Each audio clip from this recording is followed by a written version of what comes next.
Ada banyak orang bertanya kepada saya tentang apa yang sering saya ucapkan di setiap pengantar ketika saya khotbah. Saya suka bilang begini, saya sudah tidak lagi mengkhotbahkan ajaran Yesus. Sekarang saya mengkhotbahkan Yesus. Apa bedanya pengkhotbah Yesus sama pengkhotbah ajaran Yesus? Ketika seseorang mengkhotbahkan ajaran Yesus, Anda nggak perlu jadi pendeta.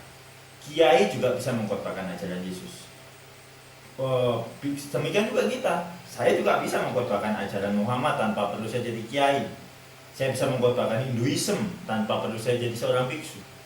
Tetapi seseorang yang mengkhotbahkan Yesus, dia harus memiliki Yesus dalam hidupnya. Khotbah itu harus melalui hidupnya dan mengalir ke jemaat. Gereja akhir-akhir ini gagal mengidentifikasi, membedakan ini.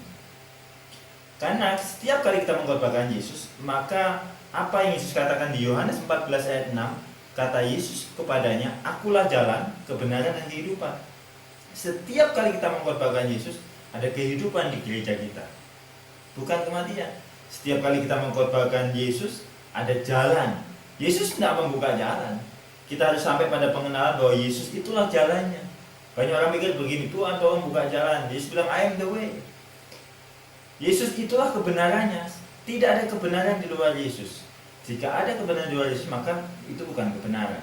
Itu sebabnya Yesus berkata, ikutlah aku, tidak ikutlah ajaranku. Disitulah bedanya orang akhirnya mengkhotbahkan ajaran Yesus. Ajaran Yesus ini saudara boleh baca di Alkitab.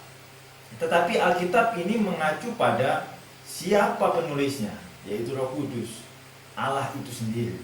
Nah, ketika kita bisa menjadi pengkhotbah yang berani mengkhotbahkan Yesus, maka saya percaya kehidupan, kebenaran, jalan itu selalu ada di dalam setiap hidup jemaat. Kenapa gereja terpecah belah? Kenapa gereja gagal? Karena setiap pengkhotbah yang berdiri di belakang mimbar tidak mengkhotbahkan Yesus. Dia mengkhotbahkan ajaran Yesus. Satu hal yang penting, sebelum kita bertemu dengan firman yang tertulis, kita harus bertemu dengan firman yang hidup, firman yang telah menjadi daging. Alkitab ini firman yang mati.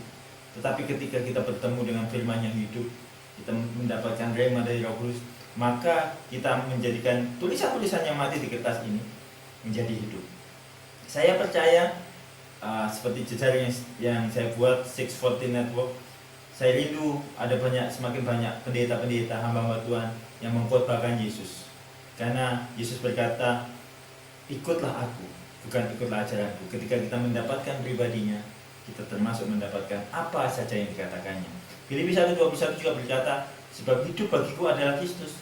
Hidup bagiku adalah Kristus. Bukan hidup bagiku adalah mencontoh Kristus atau copy paste apa yang Kristus lakukan. Tidak. Galatia 2:20, yang hidup di dalam diri kita adalah Kristus. Christianity is someone living in someone else.